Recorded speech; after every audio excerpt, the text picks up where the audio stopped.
Aziz kuzatuvchilar, bugun dushanba kuni mana yana biz ishimizni boshladik. Lazer operatsiyalarimizni davom ettiryapmiz.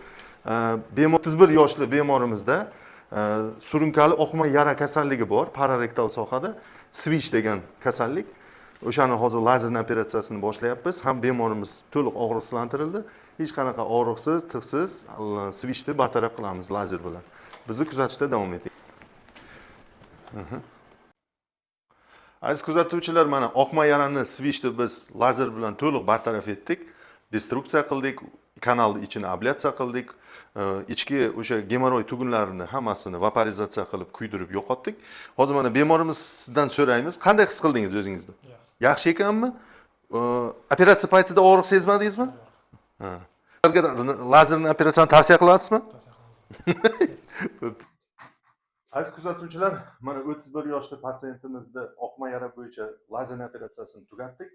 Operatsiyamiz juda yaxshi, samarali o'tdi. Hozir mana bemorimiz operatsiyadan keyin palatadan tushib, endi bemalol uyiga ketishi mumkin. Ruxsat beryapmiz.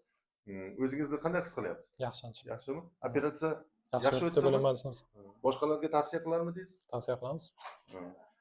Aziz kuzatuvchilar, bizni kuzatishda davom eting va biz sizlarga natijalarimizni ko'rsatib boramiz.